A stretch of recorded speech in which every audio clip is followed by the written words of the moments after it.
Hello everyone. हजुरहरूले चाहिँ कुन एजमा आएर स्किन केयर स्टार्ट गर्नुभएको?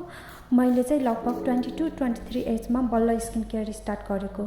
पहिला मेरो यति धेरै पिम्पल थियो कि यति धेरै पिम्पल थियो। मेरो 7 क्लासदेखि चाहिँ पिम्पल आउने स्टार्ट भएको, तर ब्याचलर पढ्दासम्म पनि मेरो पिम्पल थियो कि जे होस् आउने जाने चाहिँ भइरहन्थ्यो, तर पिम्पल चाहिँ थियो। मैले चाहिँ पहिला केही पनि लगाउँदैन थिएँ मेरो ओइली स्किन। अनि त्यही माथि झन् मैले क्रिमहरू लगायो भने त झन् मेरो स्किनमा यति धेरै पिम्पल हुन्छ भनेर मैले सबै चिज अभोइड नै गर्थेँ कि केही पनि लगाउँदैन थिएँ। त्यही लगायो भने पाउडर लगाउँथेँ, अरू केही पनि लगाउँदैन थिएँ।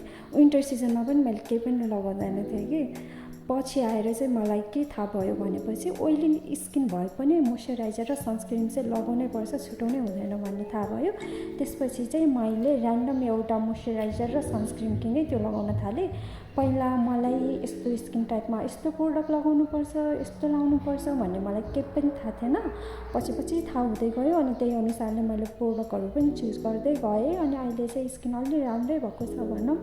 जस स्किन केयर चाहिँ गर्नुपर्ने रहेछ भन्ने थाहा भयो। अहिले चाहिँ धेरै कम भएको छ, स्किन ग्लो पनि गर्छ। तर मेरो ओपन पोर्सहरू चाहिँ यति धेरै छ कि अहिले चाहिँ स्मुथ लगाएर चाहिँ पोर्सहरू देखेको छैन, तर मेरो पोर्सहरू यति धेरै छ, खाल्टो नै भएको छ कि त्यो पहिला पिम्पल चलाएर कोट्टाएर त्यो खाल्टो नै गराएको छु मैले स्किनमा।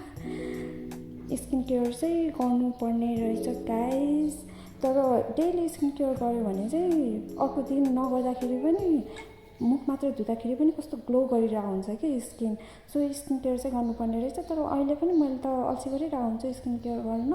कहिले बाहिर जाने बेला मात्र मैले स्किन केयर गरेको हुन्छु, घरमा बस्ने बेला त मैले पानीले मात्र मुख धोएर बसिरहेको हुन्छु।